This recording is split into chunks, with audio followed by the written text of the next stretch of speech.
Hi, Rob. How are you? Hi, Paul. I'm great. How are you doing?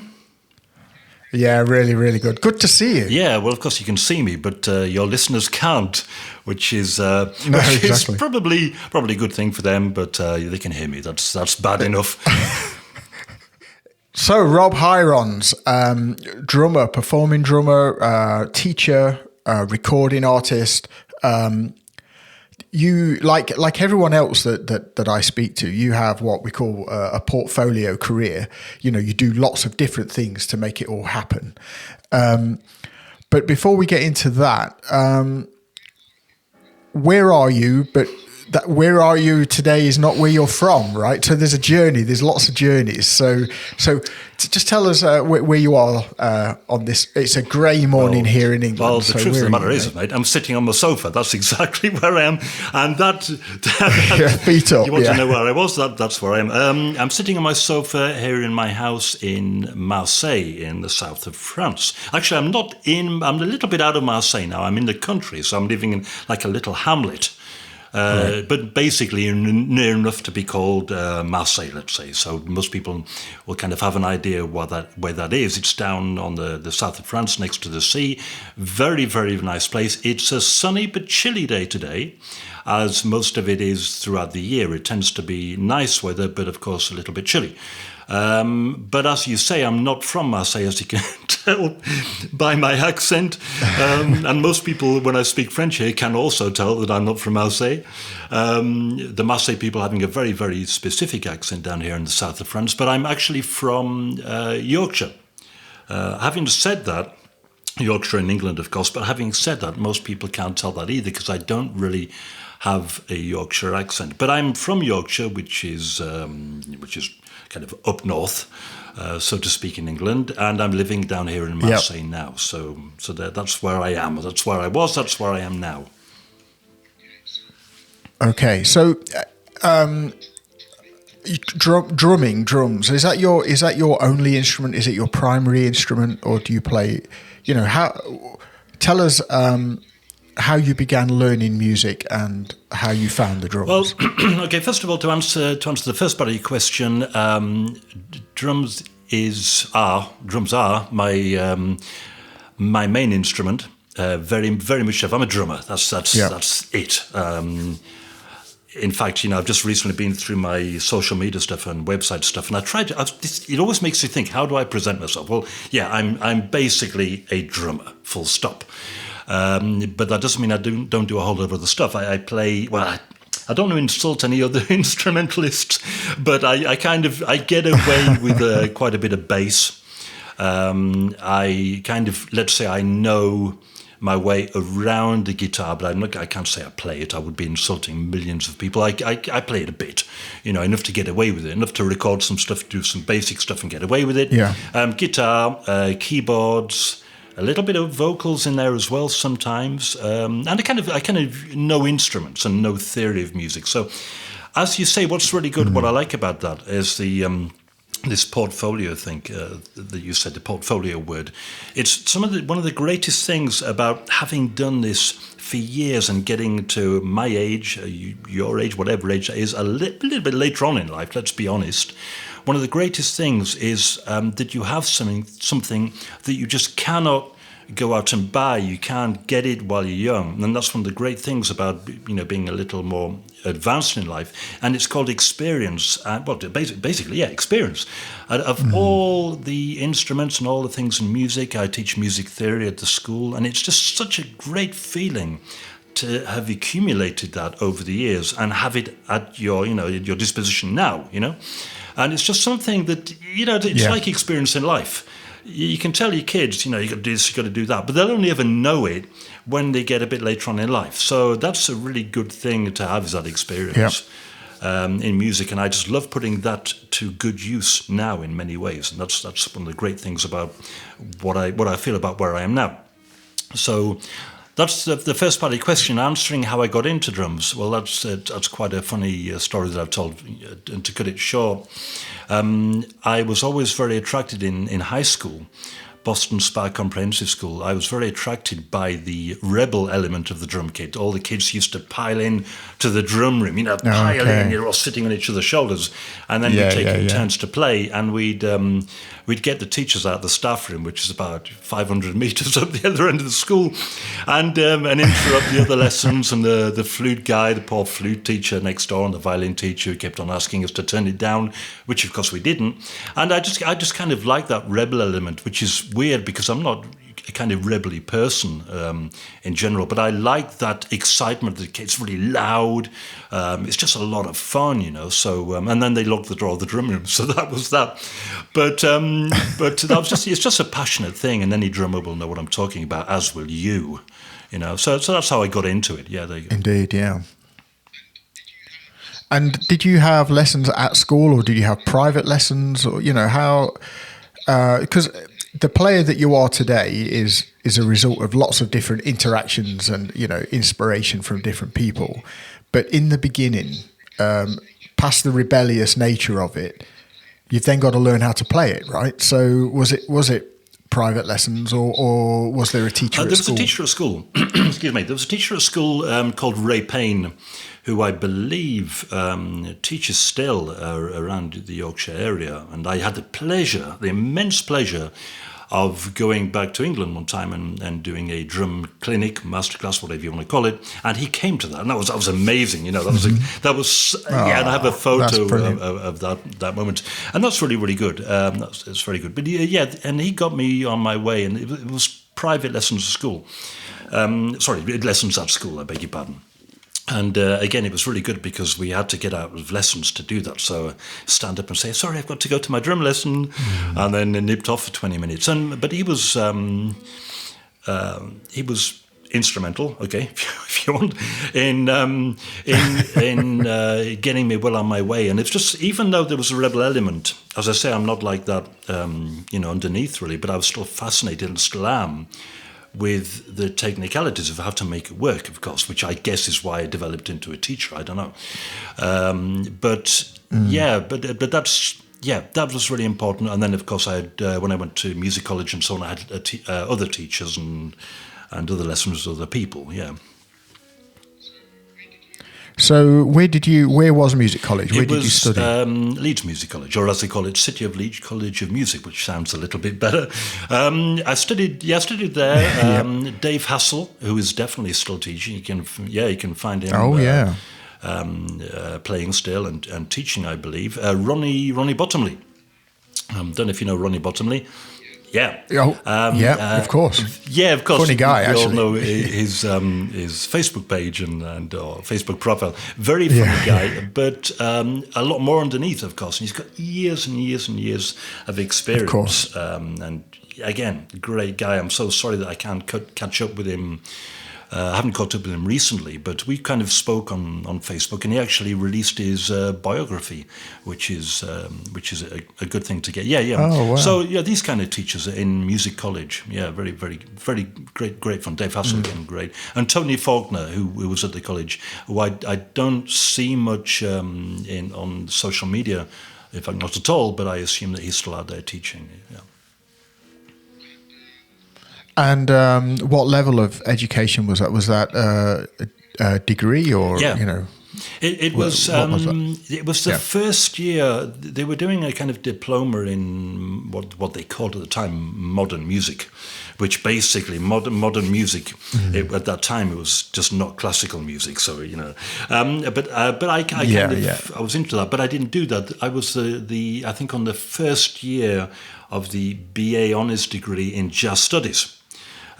Which again is way more modern, let's say, than classical music, But and I learned, if you know what I mean, I learned a lot of stuff. But the stuff that I learned at college, in the College of Music, on that honours degree in jazz studies, I was so much more happy to learn all about music, harmony, melody, and all that kind of thing from some great teachers. Bale Kinghorn, a great teacher. I don't know what he's doing now, but a fantastic teacher with so much knowledge, all about music harmony. And of course, because it's jazz, it really went far into that kind of thing. And that's the kind of stuff that I really like teaching now. It's amazing. But ironically, I've never... I rarely play jazz. I was in the college, but I was a rock player, and you don't. As is the case now, you tend to get called for whatever you're known as. So I'm still known as a rock player, pop player, and if I do any jazz, it has to be of my own making. I have to go out and find. 'Cause I still like doing it, but I have to go out and find people who I've done that with, and I've come over to you guys. With Michel Isnard and Mathieu Tommy. I played, that kind of electric jazz, so I sometimes get these groups going, but of course it's much more difficult to get gigs with that. But so there I was in the jazz studies degree course, but as a rock drummer, so, but it was great, really, really, really good. But most of the things I got out of that was the harmony and melody and analysis of all that type of music, rather than the actual teaching. Even though I do praise my teachers, really, that was just an extra thing, for the actual drum lessons. Yeah. So you finished your studies. You've got your BA, your Bachelor of Arts. Then what? Were you out on the local scene? Were you teaching a bit? What happened? What happened then? I did that. I was very happy to do it.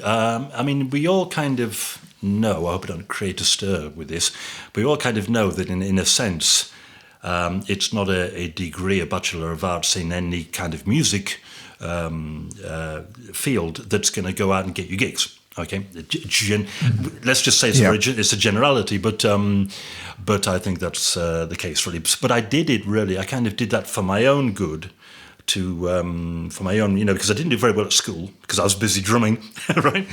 And so I got it for myself, and I also kind of got it for my parents in a sense to say, that I am capable of going out and working and getting a degree. So I kind of did it for that. Yeah. At the same time, I was working for the post office. So I was working another separate job. So what I did at that time was very specific.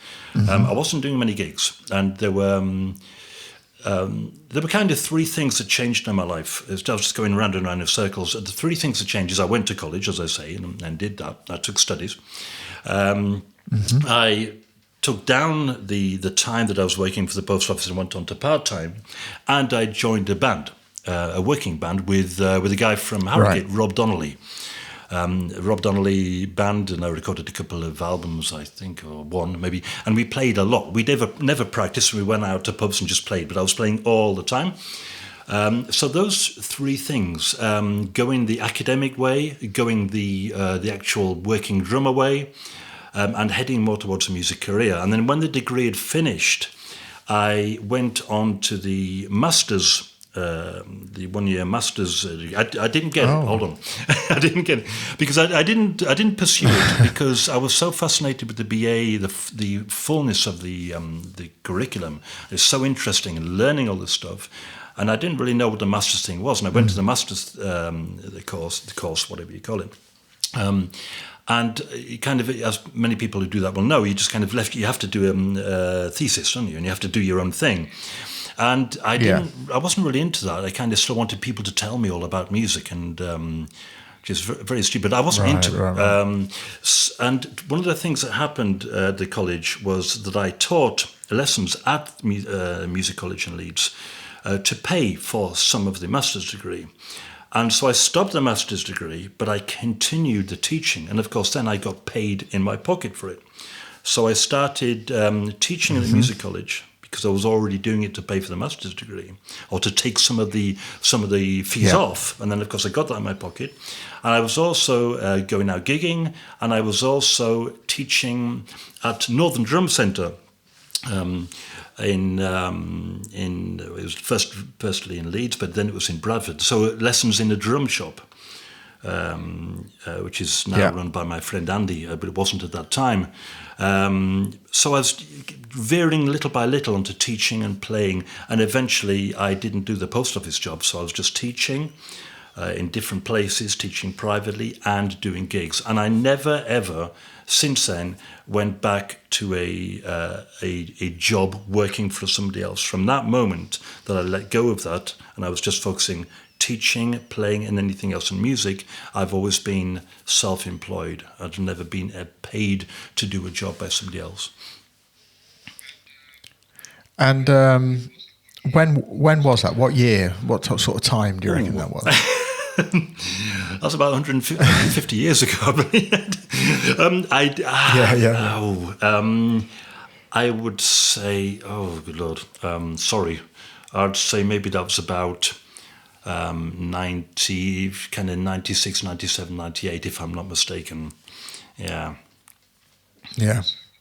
So, I mean, well done. I mean, you know, you tell, you know, like a romanticized story of it, but it's not easy to do what we do for so long, is it? You know, like 30 odd years from starting your bachelor's and then, you know, sort of working professionally. Yeah. Not only in England, but then moving to France. There's because not only do you know, when you move to France, not only have you got to move everything, you've got to rekindle a career. You've got to start again. There's a lot of hard work in that, and somewhere in there you ended up with a pilot's license as well, a private. Yeah, yeah. I don't know how I'm going to get that into the story. Let's stick with the music for now. Yeah.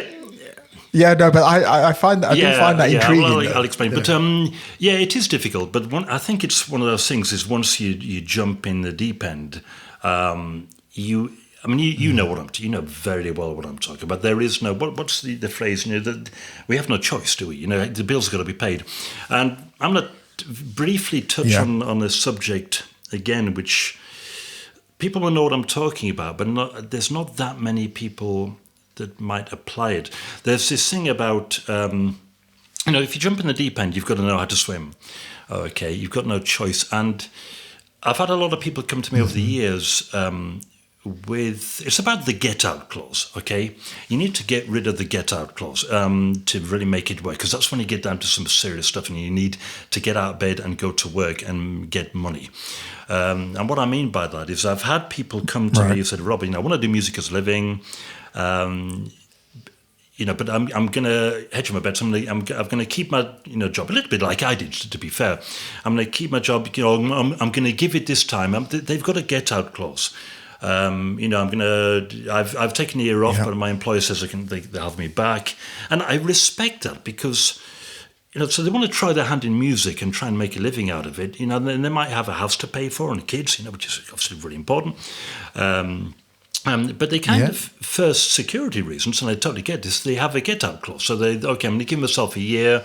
I'm going to keep in with the job. I can go back to my job if I need and all that thing. And of course, that's really, really, you know, admirable, and you've got to do that. But at the same time, it's once you have no choice, that's when you really, really do things seriously. And that's what happened to me. You just can't, you've got to make it work. However, if you have something to fall back on, that's the phrase I was looking for. You know, like parents will always say, I want him to have something to fall back on. And you can't say anything else but, yes, I understand. But it's really difficult to preach to a student and say, in a way, having something to fall back on may be a downfall concerning wanting to make it as a musician. Yeah. But that's the way it happened to me. And now if I don't get out of bed and go to work, especially being in France, you know, I mean, what job could I get here? I mean, in that sense. And I don't even know how to do any of these other jobs, you know, these paid salary jobs. And so you have no choice. And that's really that thing about jumping in the deep end and having to swim. That's what makes it happen. But it's not easy. And I do say it in a romantic way because that's how I feel about it now. Looking back, but it's not always been easy, and I'm sure you know what I'm talking about. And you just have to make it work, and sometimes it's difficult, but we keep going, don't we? So there we go. Yeah. It's interesting. I mean,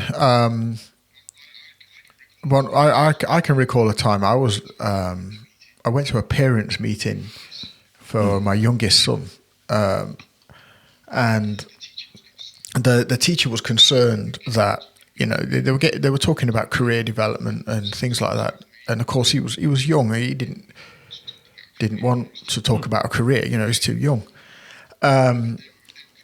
but they were concerned that he wanted a career in music, and of course, like, you know, you're talking to the wrong person, because that's, you know, that's what I do.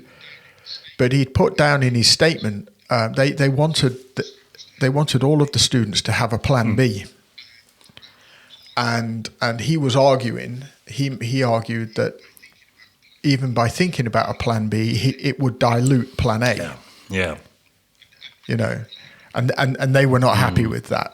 And I tried to suggest that it didn't matter, because the chances are he might have 10 plans by the time, you know, like, you know, and at that tender age that he was at, let him have his dream, because it didn't matter whether it happened or not. It just didn't matter.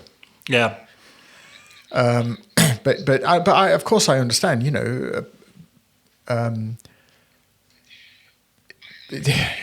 I have a bit of a head scratch all the time. You know, we teach the arts, we teach music, we know it's important, but whatever you do, don't have any ideas of doing it for a living. Like, why would you cap somebody like that? I don't understand.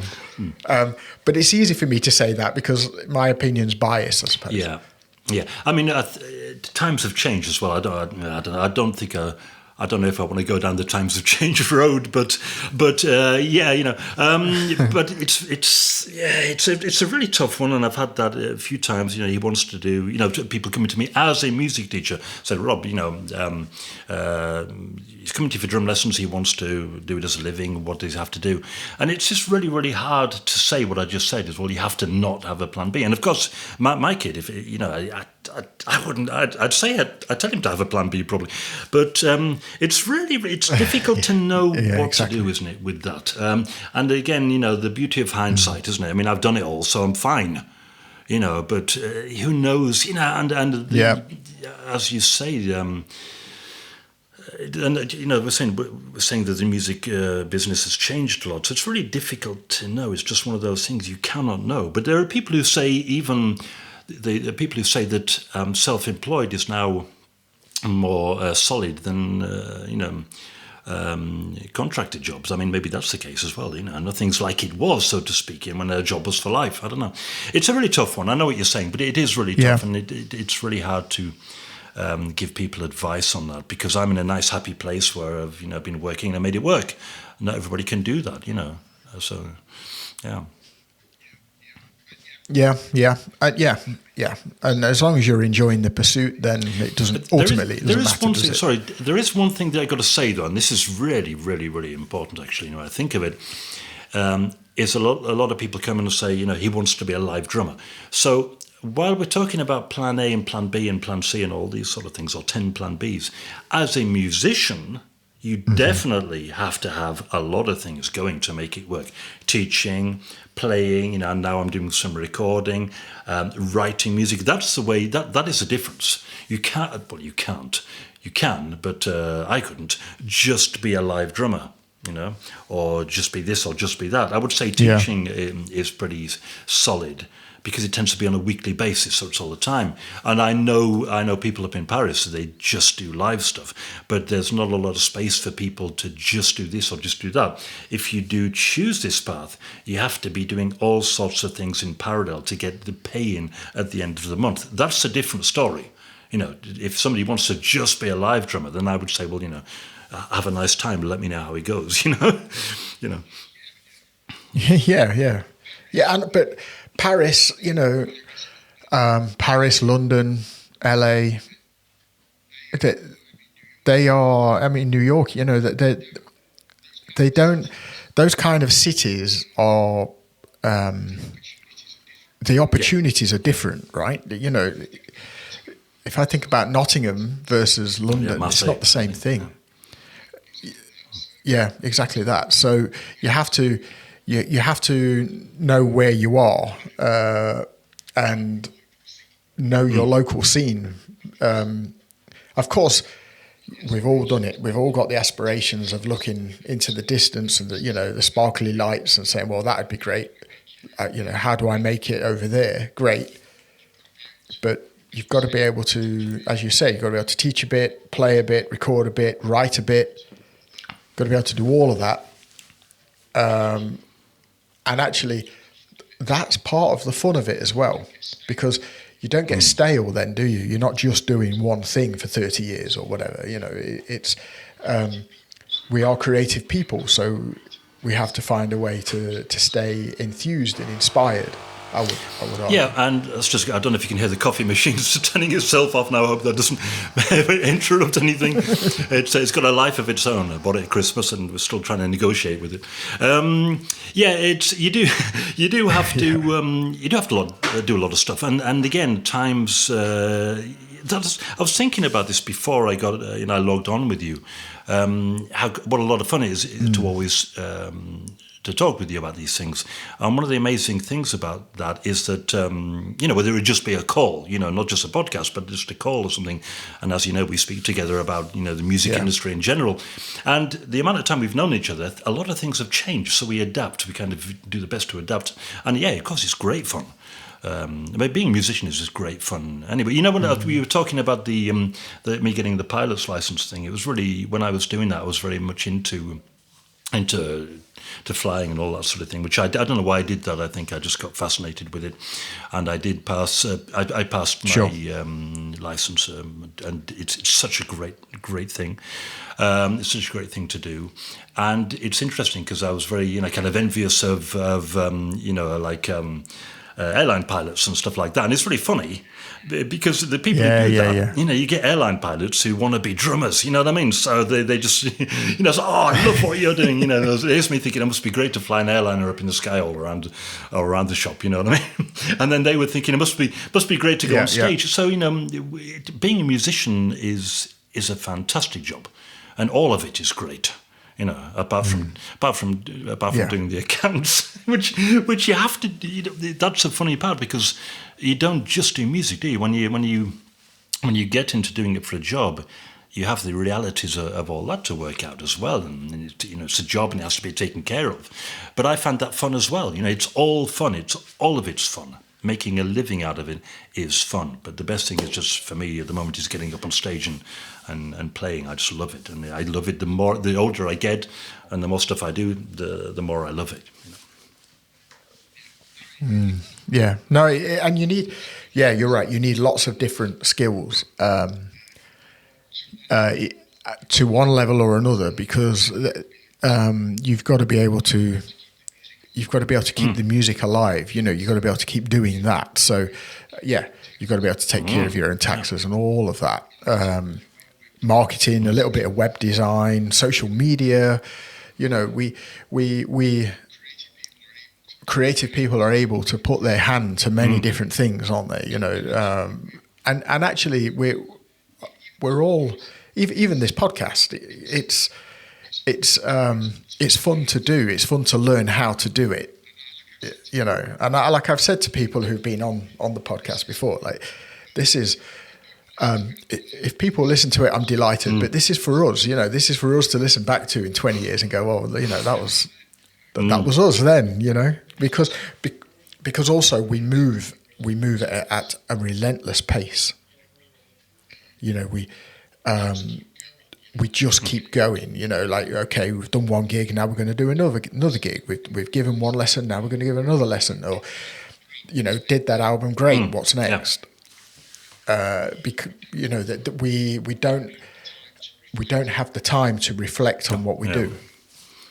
And that can be for financial reasons, or it can be creative reasons, or, there's just the need to keep going. I don't know. It's different for all of us, but we. And again, I think these podcasts for me are helpful for that. But I can remember, and this is probably I'm probably going to get this wrong, but you and I met, I think, in 2010. In Frankfurt. It wasn't. I can confirm that it was in Frankfurt. I can't confirm the year, but that sounds about right. Yeah. Sounds about right. Maybe 2009, 2010, that kind of time. Yeah.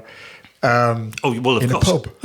How else? Of course. May I ask, how else would we meet up?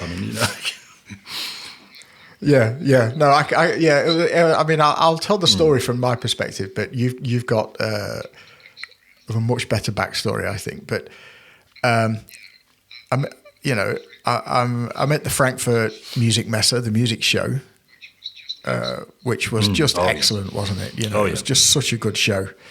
I really missed that show, and I get a text message, and it's a number I don't recognise, and it says, "Hello, you don't know me, but I've been given your number from Dom. So if we don't meet up, I'm going to give you a punch in the mouth." Right? Yeah, of course, yes. Yeah. So I'm like, great, I like this guy already. And then we met in the Irish bar in Frankfurt near the train station. Yeah. That is I have a generic text that I send to everybody. So any new students, that's maybe why I haven't got that many students. I just come out with these things. I think you called me and I said, who the hell is this? Or something like that. And I don't know, sometimes I do it and I think, you shouldn't have said that. But, I don't mind pushing the humour thing, because I think if it's, sometimes you got to be really careful not to offend somebody, But I think if people, especially English people, we get away with it. If people understand and feel it in your voice that you're joking, then you get away with it.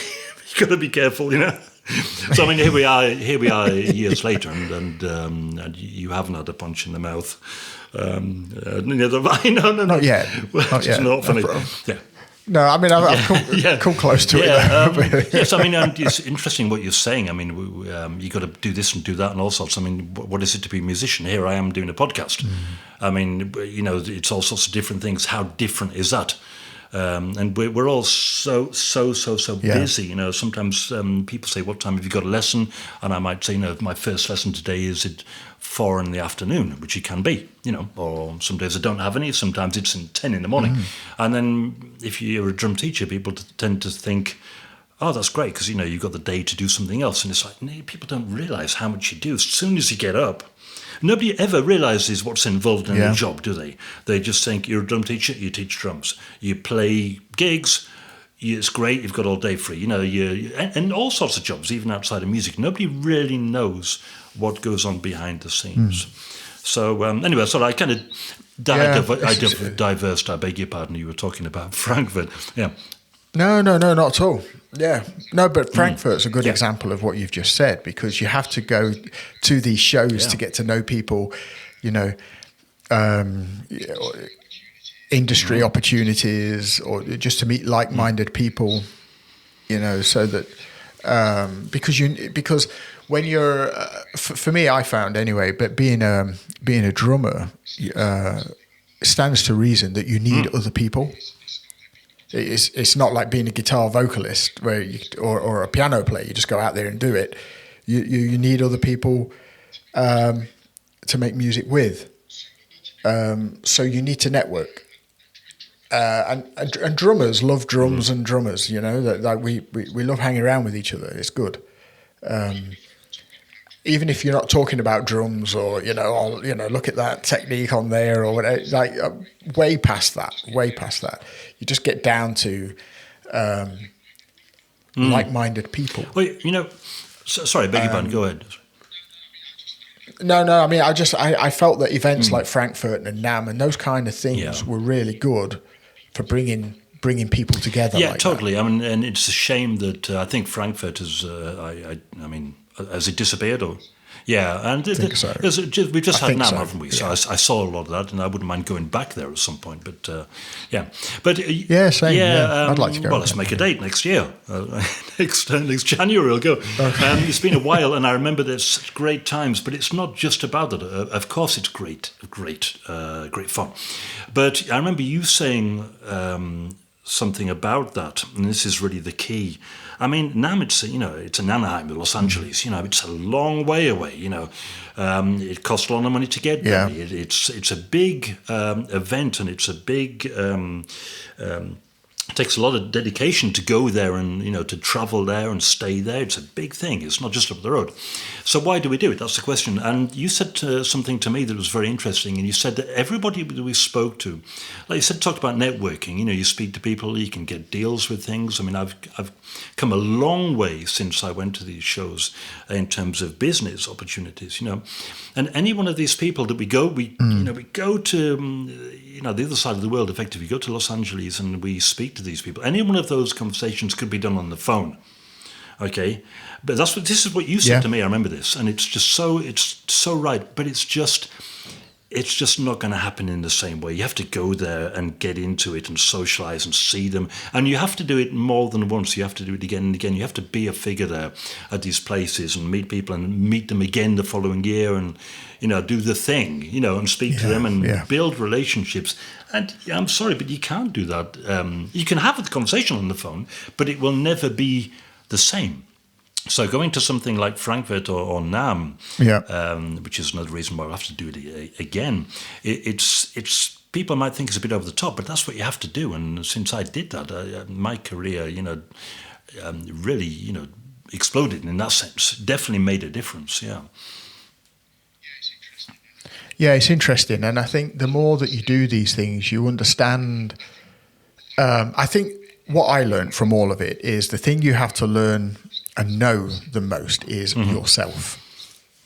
Because if you don't know what it is that you're going for, you can come away feeling actually, well, that was a waste of time and a waste of money, and you can come away feeling very frustrated. Yeah. Whereas and the events themselves, they're not very long, are they? They're like a condensed 3 days. You feel like you're living 2 weeks, but and everyone's there for everyone's hustling, everyone's there for the same reason, which is really themselves. It took me a while to figure that out, because I think I was in the maybe in a naive zone of like, well, I'm here, maybe someone will talk to me anyway, because it's not open to the public, and but of course the primary reason, it seems to me, for these shows is actually to sell instruments on a global scale. And then people like you and I would go with not really a clear agenda, perhaps not. But past that, getting to know people is invaluable. And it might not be about getting a cymbal deal or a stick deal, or it might not be any of that. It's just getting to know people. So if I went again, if let's go. I'd love to go. If I went again, I don't think I'd have any reason to be there except to enjoy it. You've hit on two really good points, in my opinion. What you just said is really interesting. Like, you have to go there all the time, again and again. It's like advertising, isn't it? You can, you put posters up or whatever, and it's not necessarily stuff on social media now. It's not necessarily the case that people are going to see that and go, "Oh yeah, I want drum lessons," or see that and say, "Oh, there's drum lessons available at this place." Like, give them a call. It's not, they just see it again. We all know the rule of advertising. You have to see it again, and again. You don't really take any notes of it, maybe, but then when something does come up, that's what you think of. So it's in your head.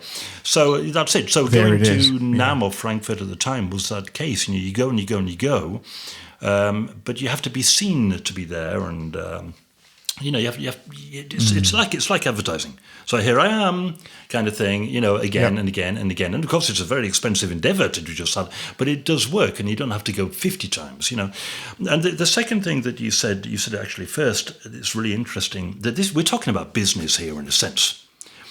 I remember going, I've been guilty of what you said, going there with not a particular agenda, just going there to see what happens. And no, you're right, you need to have a strategy, or otherwise you just get up and walk around and totally bewildered by the noise and the intensity of it. Have good fun, but maybe you didn't get a lot done. I have kind of done that.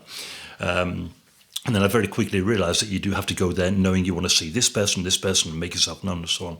But when we're talking about business in this industry, especially something like NAM. You're right, they're out there to sell instruments, and a lot of people, of course, forget that.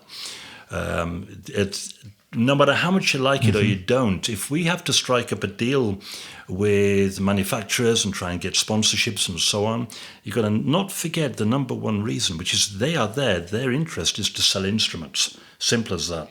And you've really got to... I think I did a video about that a while ago. And you mustn't forget that. It's not vulgar. You know, some of the artists, we think, but the music, the art, of course.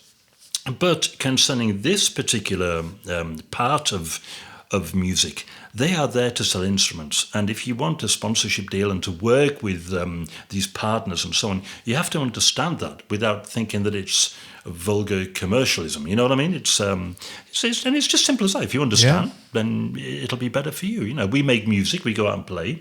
But if we can have a partnership with somebody who's hoping to sell drums to people and cymbals, then we have what I just said, a partnership, you know. Yeah, I think that's wise. And I think any young musician listening to this should just bear that in mind, because these shows, you know, their targets are massive. You know, it costs these companies a lot of money to be there. And of course, they are talking about setting, and I didn't necessarily appreciate it all those years ago, but you're talking about a company's annual budget, aren't you? You know, they've got a 3-day window to sell to different countries.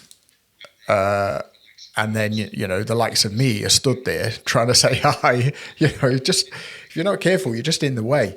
And the companies, I thought, are, especially in the drum scene, because that's really the only scene I know, you know, I thought they were excellent at taking care of people that you might deem an A-lister, and then, you know, me that's certainly not an A-lister. I thought they were excellent at taking care of us. And what I really liked about NAM, that's always in January, and then Frankfurt, as that always was around Easter, was that if you made a connection with somebody at the NAM show, you could see them again in 3 or 4 months' time, remind them what you were doing, and that helped the likes of you and I think. Whereas now, because there's only like that one big show and it's per annum and it's on the opposite side of the world, it's just harder to do. Well, you know, without going down the doom and gloom road, it's all of it's harder to do, isn't it? All of it. It's simple because times are changing, and why not? Why not? Why shouldn't times change? You know, we kind of. Absolutely. You know, this is something I think about a lot, where music's going, and it's so easy to go, music today, you know. But what did our parents say about our music? You know, and you know, we kind of like come into this life, and we think, this is my opinion, we think that what we, very very generous, but we think that what we like and what we listen to, that is the thing, right? That is it. Anything that was before that our parents listened to, for example, that's just kind of, you know. Yeah, whatever, you know, and then what kids listen to today is, they just don't understand, do they?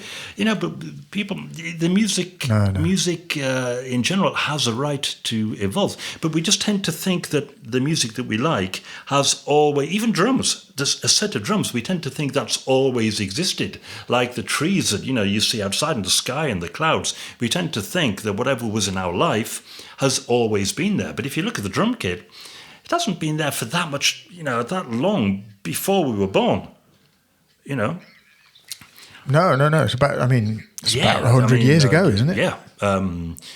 If that, I don't know the exact date, but it's not that long. It hasn't been there, you know, since the 1600s or something. You know what I mean? It's so we just think it's always, and this is what we do. Say it's always kind of been there. That's how it is, and so it's always gonna be there. Okay, you know, but music does evolve. So, and who are we to say what people should be listening to now or whatever? You know, it's a difficult one. No, I completely. Yeah, I completely agree. I mean, if I think about, two things, but if I think about my age, our age, when I was a kid, you know, again, relating it to the drum thing, you'd get Rhythm Magazine, you'd get Modern Drummer, right? And you'd be like, you know, you'd kind of dream, right? That's what creatives do. You know, those people, those gigs, those cities. You know, how does it work? Now, of course, social media. Everyone's putting out drum covers or the influencer thing. And I can remember a friend of ours from Sabian saying that, you know, they were trying to get used to receiving requests for endorsements from influencers, you know, people that had never gigged, you know, but actually it's evolved because the viewership of these posts, you know, tens of thousands, hundreds of thousands, maybe millions. It's a much wider opportunity. But then it comes with a much greater challenge because how do you get traction? How do you know, it's hard to do. It's expensive. You need a space. You need the equipment. You need video editing. It's got to look professional. It's got to sound professional. You've got to look great and got a certain way. Like I said, I've got a great face for radio. Like. And then this is just my personal opinion of it. Like, I don't post a lot on social about my own work, and that might be a mistake. I'm sure it is a mistake, but I don't feel particularly well, it's just not easy to do. There's no traction. Do you know what I mean? So the return on investment, even if the investment is time. Yeah, it is hard. And I think, I do post, I kind of post a lot of stuff. I like posting videos of what I do and all that. But I kind of do it for me, to be honest with you. As we all do in a sense, you know what I mean? Yeah. That's what social media is by nature, a bit narcissistic, you know what I mean? It's a bit like that, but that's why it works so well, because we all like to talk about ourselves, don't we? Which is great. I mean, what am I doing now? You know, but I think there was this thing when people started, you know, the companies might get more interested in YouTube channels and people play on YouTube. And this is what came to what I was saying before. We tend to think like, you know, the companies, their job is to pay for us to go and do clinics or something like at the time. Right. And it's not that. Yeah. We don't. That is not their job. Their job is to sell instruments. And if they can do that better by the influence that people have on social media and YouTube, well, yeah, they're going to go down that road. And you might get, at that time, you get a lot of people kind of going, hold on, that's not right. But they do what, they're selling instruments, and they do what works best. You know, it's as simple as that, I think. But, times changed. But you have a happier time when you realise that. And that's the same as anything. Yeah. And that was the journey I went through. They say that the stress is the difference between how things are and how you want them to be. The amount of difference between the two, between how you want something to be and how they are, the difference between those two is the amount of stress that you're going to live. So yeah, of course, when you realise it, it's kind of like, I feel better now, you know. And then you go and do whatever you need to do. I mean, I wouldn't say I gig less. I'm gigging a lot at the moment, but it's more locally than, you know. I tend to do more close to home, which at my age, actually, at my age. Sounds terrible. You old man. At my age, I don't move as well as I did. Let's just say not at my age. Let's just say where I am in life. That actually works out better for me. I don't particularly want to go now for, you know, tours that last ages and ages. I still do a bit. I go far, but it kind of, it works out for me. Moving about less, leaving home, less. So in a way, videos and things that I do and just playing locally, that works out for me at my position in life, you know, right now. But we've done it. So the reason you appreciate it now is because you've done it. And I've done it. I've done it with you. You know, you and I have done, you know, tours where, all over the place. And France in particular, it's a big country, you know, like you're in the car forever. I remember driving with you from Marseille past Lyon, Or that, to do a drum camp somewhere in the middle of nowhere. Nevers, I think. Yeah. Yeah. That was it. I mean, it's just forever. Yeah, very tiring as well. Not that I want to again sound old, but it is tiring. But yeah, of course, driving across France, and it is a big country. I do like traveling, man. I love traveling. But yeah, sometimes it can be tiring. Yeah, definitely. Yeah. So now you run MLC in Marseille. You're out there playing and recording. What degree or percentage rather takes up most of your time now? Have you got what you consider to be like a nice healthy split across the time, or is the music school taking a lot of time, or do you know what I mean? Like how do you balance the need to go out there and still enjoy playing music and then managing the school and teaching at the school? That's a very good question. I think the majority of my time is spent sleeping. No, not at all. Actually, quite the opposite. To be honest with you, like we said, we work a lot if you want to make it work. The percentage of time really hard because again that evolves as well and has evolved. It evolves on a week to week basis. It has evolved over the years. I'm doing a lot of playing now. I would say. Because the school, which I co-run that business in a sense, I co-run it with another person, and that really works really nicely. I have less personal lessons now, because I want to finish earlier in the evening. Because strangely enough, you're talking about balance. I want to get a bit of my actual, life back. So I try not, I'm sure you know what I'm talking about. So I don't want to stay at work until all hours, unless I'm maybe rehearsing or playing, of course. Then you come back at like 5 o'clock in the morning or something. Yeah. But when I'm just doing lessons, I kind of like want evenings as well, which is to do with where I'm in my life. And that's part of the balance you're talking about. Very, very important. So I have a few less lessons. I spend quite a bit of time managing it. But I have tried to protect myself over working too much, because you can take your work home with you and go on and on and on. So I try to be healthy about that. In a sense, I'm not really answering your question about percentages, but I'm trying.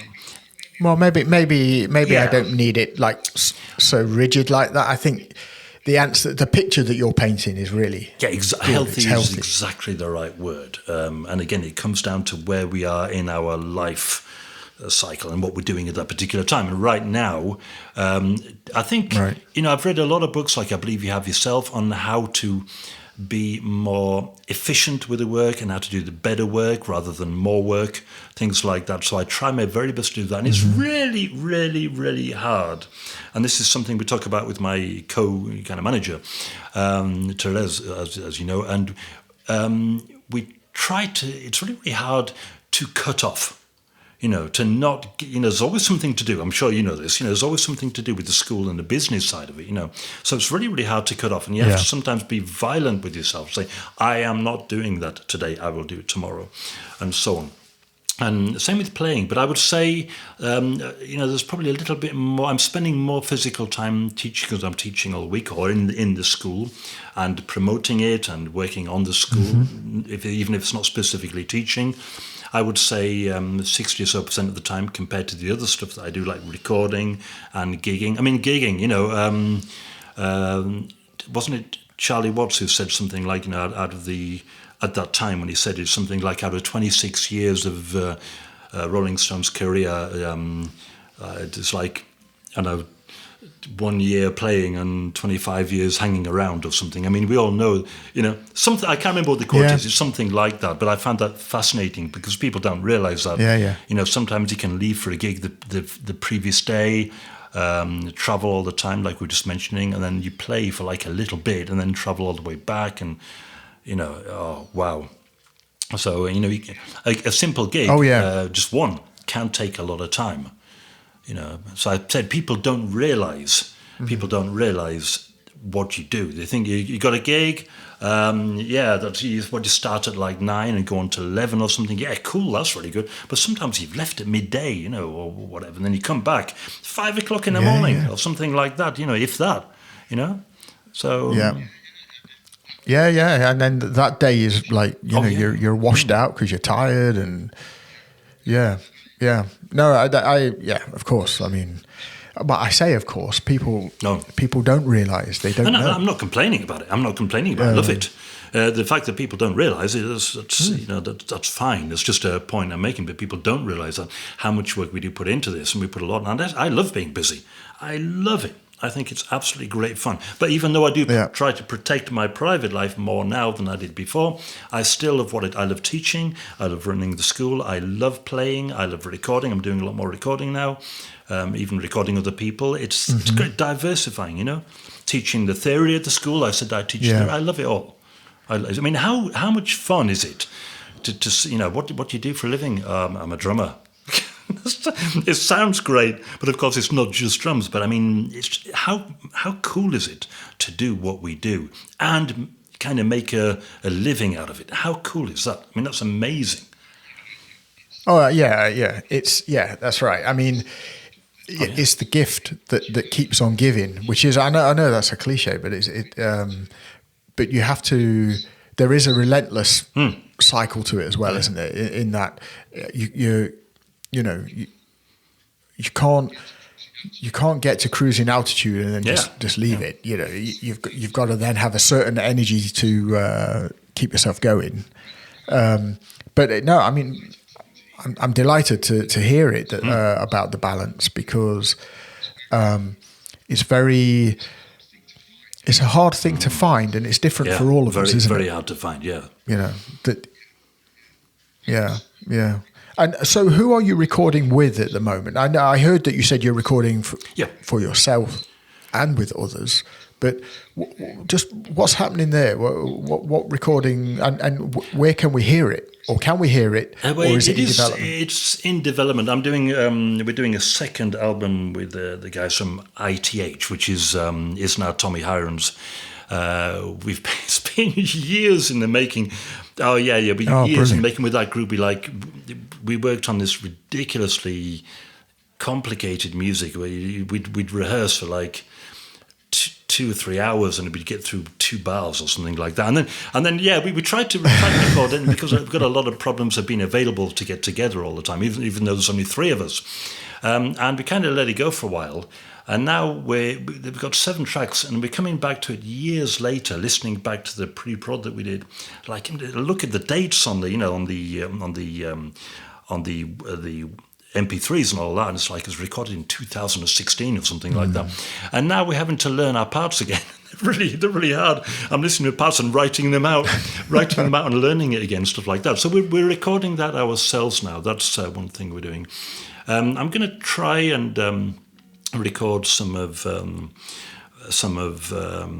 my own music. I'd like to do that at some point, although I'm really much better at arranging and producing, I would say, is probably the word, other people's music than I am writing my own. That's one thing that I've never been very good at, is actually writing my own music. But arranging other people's music is really what I'm very good at, and I do that with a lot of bands. We have a studio now at MLC Marseille, and so we're starting to open it up to other people, opening up to students and external people as well. That's going to be great. I recorded a track for my girlfriend, who's Irish, who's a singer-songwriter, so I've recorded and produced that. I'm doing some other people. So I'm really getting into recording now as well, because I'm putting to good use the experience that I talked about in the beginning of this podcast, the experience that you can only really have later on in life, and it's just so good to have that baggage with you. So that's basically, it's up and coming. And of course, all the stuff that I do lessons on YouTube, I'm just recording some more now. I've taken a break from that for a while, and I just like recording just drums as well, and anything basically. I'm really into that side of music now. Production is great fun. Yeah, no, I get that.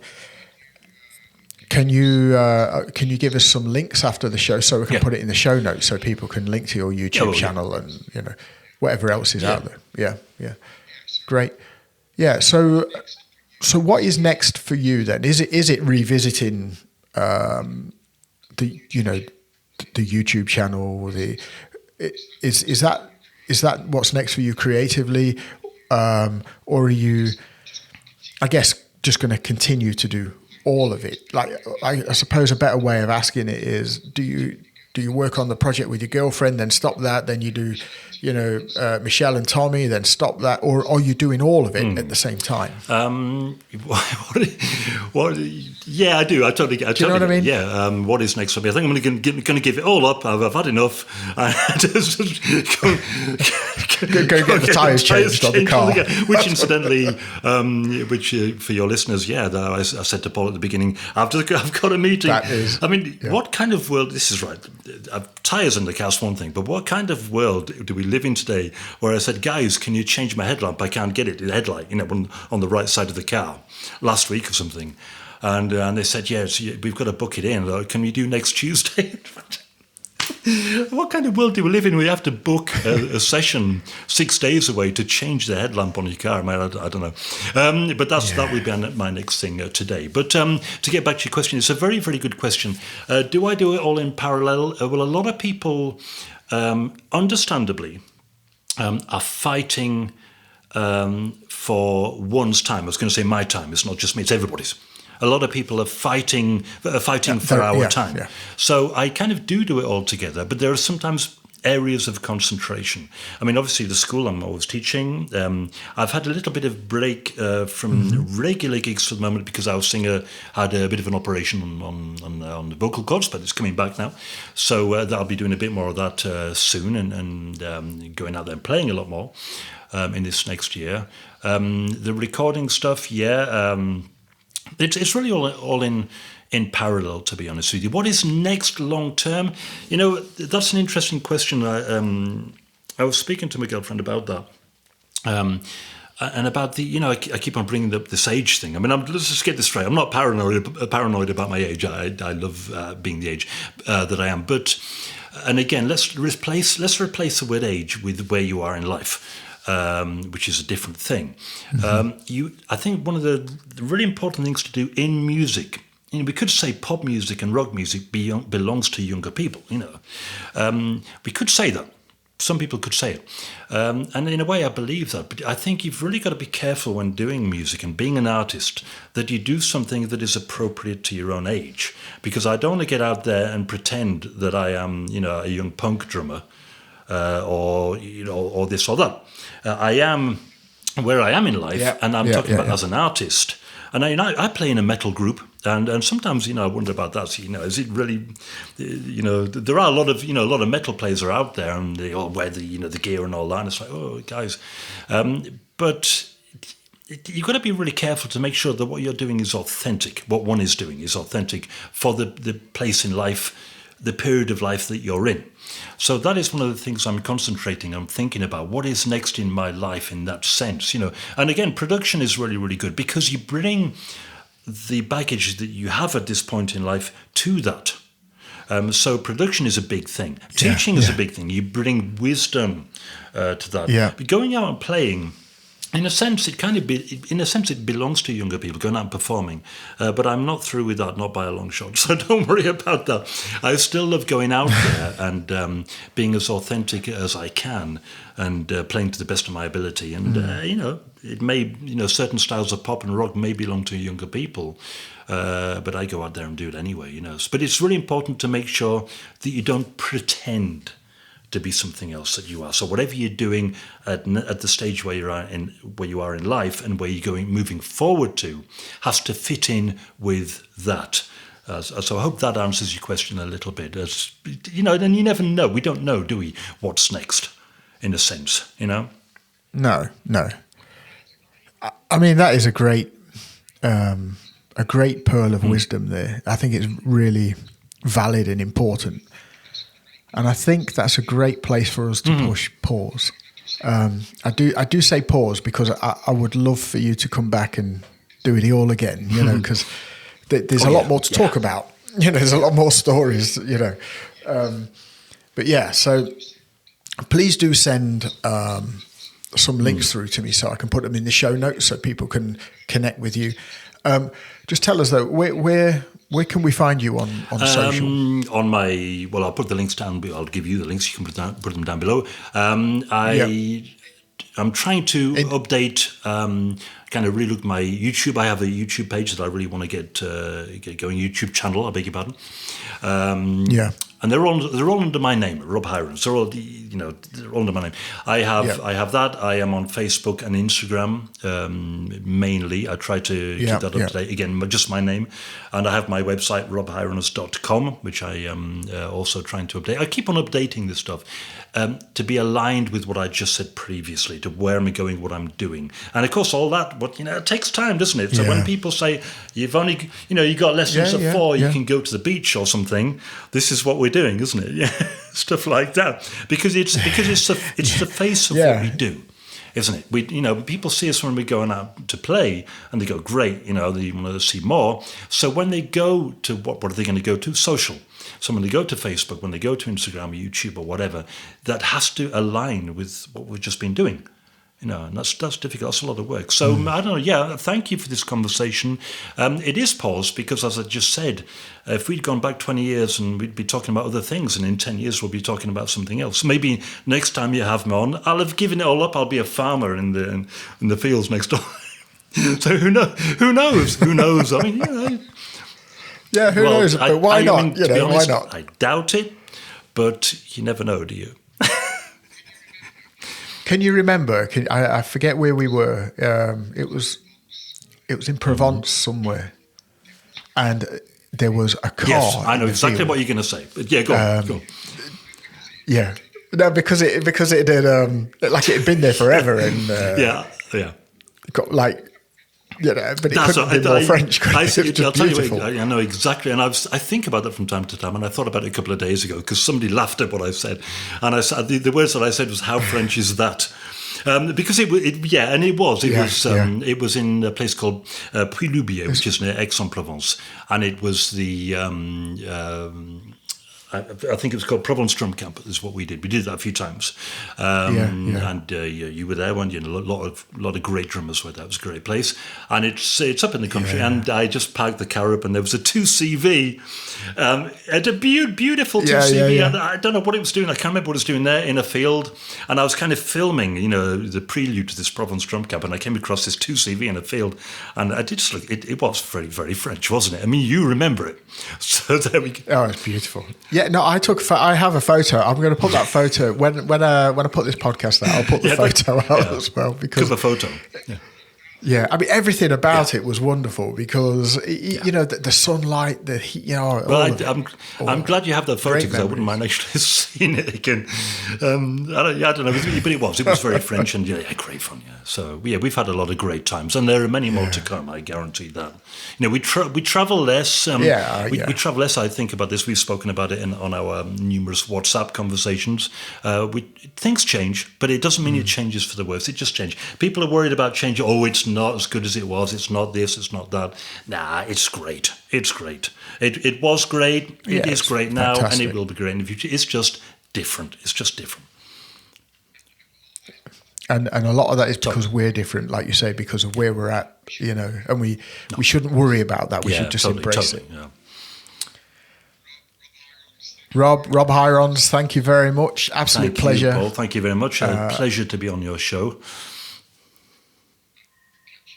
I will catch you very soon. Thank you so much. Thank you for inviting me. It's really always great fun to talk to you on a podcast. We've covered a lot of subjects. Great fun. And we will continue on WhatsApp, but only once I've got my tyres changed. There you go. Okay, thanks, Paul. That's great. Cheers, mate. All right, thanks, mate.